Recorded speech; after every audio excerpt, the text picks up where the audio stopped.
The best way to sort of sum up such a giant question as what is wrong with our society, I would say, is in the concept of personal responsibility. And I think that if people took that one thing, and if they made that sort of the most important thing in their life, to want to understand and then apply, what personal responsibility is, that I think that's going to fix a lot of problems. And I think that's why we've gotten into the situation that we are in right now, is because people haven't understood what personal responsibility is. And as a result, we have, by default, we've trusted in whatever the authorities were within society. For example, the media has been a huge one.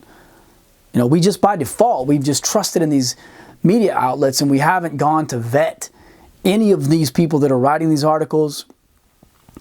And we don't vet any of the material that they put out in their articles either. Our politicians, even we say we don't trust our politicians, but then they get up on television and they tell us to do something, and we do it. And it's just this coronavirus has been absolutely like an unveiling of the truth about where we are as a society in regards to personal responsibility, and also in regards to our view of authority. Because, for example, if we had, and I say we because I did it, and a lot of the people that I've been listening to do it, but if we as a society had even done a fraction of the research that I've done and that some of these other people have done, we would have immediately, and if we just had common sense, we would have been able to immediately identify the flaws in the logic that went into the decision-making of the politicians. And Elon Musk, as much as I've criticized him recently, he laid it out really, really well on the Joe Rogan show recently. This was yesterday? Or on May 7th, I think, maybe 2 days ago. And I mean, thank God for Elon Musk, because he's someone that's going to be heard. He may not always be respected necessarily, but he's definitely going to be heard. And I thought it was really cool because he's sitting here basically in his kind of careful Elon Musk sort of way. He's basically saying, hey, you people just gave up your freedoms and you didn't even think about it, and you didn't even do the research. And if you had any kind of common sense, and if you'd used logic, then you would not have come to these conclusions. You would have realized that, hey, the government has no authority to tell us to do what they're telling us to do. And he said this to the people, the same people, the ones that were the ones that have probably complied the most are the people that are his customers. The dumb fuckers, no offense, but that are out there buying the Teslas. These quote unquote progressives, the people that have money, they're the ones that have been out there fucking wearing the mask the most. They're the ones that are either working from home, that their lives haven't changed at all, and they're screaming and preaching. They're publicly shaming people for not wearing masks and all kinds of stuff like that. These are the motherfuckers that he was talking to. So I thought it was pretty brave of him, honestly, to say that, because he wants to sell Teslas. You don't want to piss off your customers. But thank God for Elon Musk, because he was saying the truth. But that's the thing that pisses me off about that is if people had taken any personal responsibility at all. If we have absolutely lost touch with what logic and reason is. At least when it comes to freedom. At least when it comes to our freedoms. So that's the main thing that's wrong with society. We don't understand what personal responsibility is. We have lost touch with what it means to be free. And that brings me to the next thing. It really pisses me off. It pisses me off on a personal level when I think about like, well, if we're in such a bad situation right now, then all Americans should be out on the streets, speaking their mind, because they say, if you don't exercise your freedoms, you lose them, right? Well, I totally agree with that. So we should be out on the streets telling everybody, knocking on our neighbors' doors or doing whatever, protesting on the corners with signs, passing out leaflets, getting on the internet, whatever we got to do to share with our friends that, hey, we're losing our freedoms. Hey, we don't have an understanding of what personal responsibility and what freedom is. But what pissed me off as I thought about this today, and it pisses me off, it affects me personally because I feel like, some guilt, like why am I not out there doing this? But have you ever thought about how significant it is that it seems like most of our population has to be persuaded to why they should value their freedoms? I mean, just for a second, think about that. Why the fuck do we have to persuade the public to care about their personal freedoms? Can you think about that? It'd be one thing if we were having to persuade the public it's time to go to war with the government. It's time to pick up your guns and go remove our elected officials because they have, like in 1776, we had no taxation without representation. Time to pick up our guns, right? Well, there were a lot of people that didn't think it was time to pick up our guns. I mean, if they disagreed, well, then that's bad then too. But at the same time, it's like, I want to believe that they didn't disagree. They just didn't think it was time to pick up our guns. I don't know. Maybe it's the same now. Maybe these people don't agree or don't disagree. But the reason I don't believe that's true is because I see these fuckers, man. I see them out in public. I see them wearing the masks. I see them, social distancing because they're afraid. They don't even know why they're afraid. They haven't done the research. And the reason it's so obvious when it comes to this coronavirus and that they haven't done the research is because this started back in November and December in China. Okay? We should have known about it because I knew about it because the people I was following knew about it at least by January. At least. So we had January, we had February to observe what was going on in China. Then it spread to Europe in February, I think, around that time. We had February and we had March to watch what was going on in Europe. I was watching. I was looking at the numbers. I was seeing how they didn't add up. I was not the only one. Anybody who had done that. Anybody who had wanted to look at it objectively. Anybody who had the ability to be logical and use common sense. I was looking at doctors. I was looking at official reports. Same as everybody else. CDC reports, World Health Organization, NIH.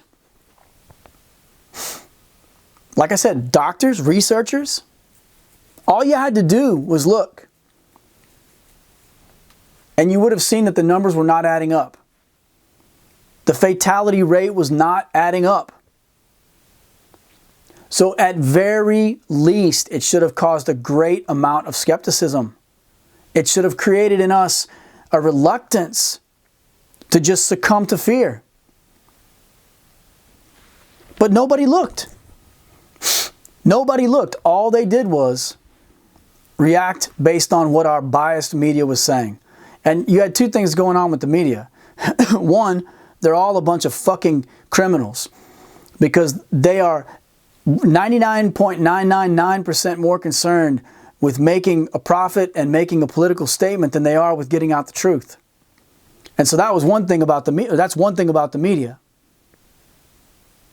And then the second thing about the media, most of these people are idiots.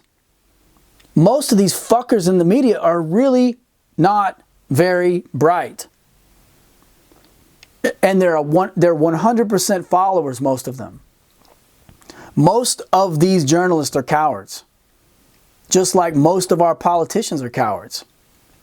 But anyway, the bottom line is if people had taken personal responsibility, if people had given a shit about their freedoms, they would have, if they had done an ounce of research themselves, they would have come to an entirely different conclusion, and this never would have happened. Our government never would have had the ability to convince us like that, to lock ourselves in our house for months, to stop going to work, to ruin lives. I mean, we deserve every ounce of destruction that comes from this. And I hate to say that, but it's 100% true. We deserve every bit of destruction that comes from this because we absolutely, as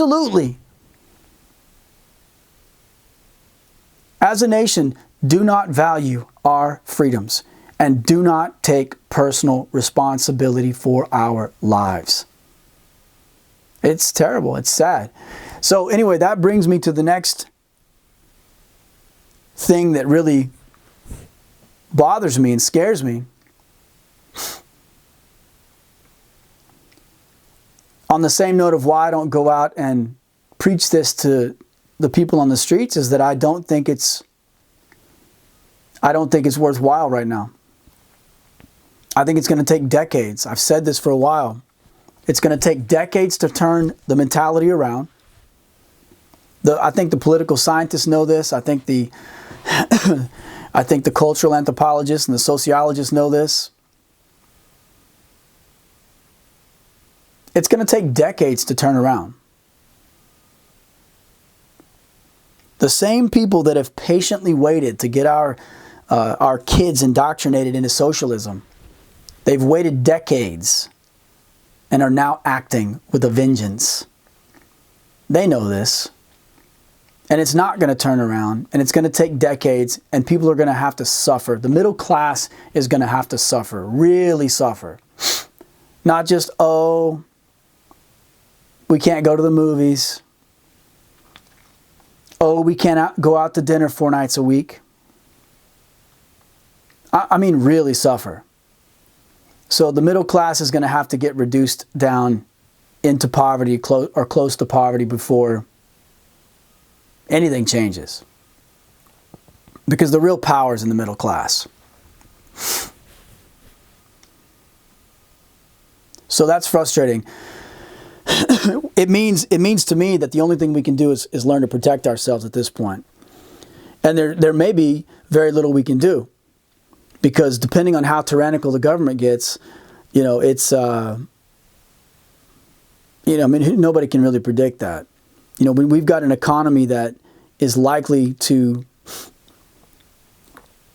what pisses me off about the situation with the economy is that, I just don't understand.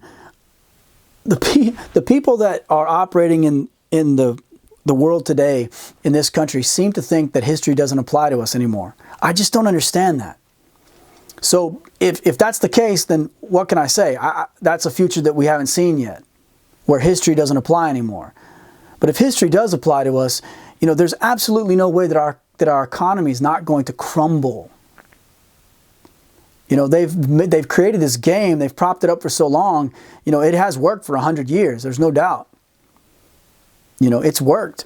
They found a way to keep it afloat. And as I've tried to explain, that the system is so complex that, you have to have a PhD upon a PhD in order to understand the intricacies of it. But you do not have to have a PhD to understand the common sense and the logic of something like supply and demand. I have something that you want, you have something that I want, and we make a trade. So you can if you have common sense, if you have the ability to be logical, then you can understand how economics should work, and really does work when it comes down to it. But they've created a system, a complex system, on purpose, because it makes it hard for us to understand how to play the game. And I've learned recently that unless we take personal responsibility and learn how to play the game, we're not ever going to have a chance to rise ourselves up out of slavery. Because what I've also learned is through currency creation, what we have been immersed in is a system of invisible taxation. And until we understand that, what if you discovered that the way to get out of this trap, right, had nothing to do with going to work or getting a good job? Well, if that were the case, you have to understand why and how and what to do differently. Otherwise, if your thought is just, gain more knowledge, get a better job, whatever, if that's not the way to get yourself out of financial dependency, then what do? Nothing. You remain a slave. I'll stop for there.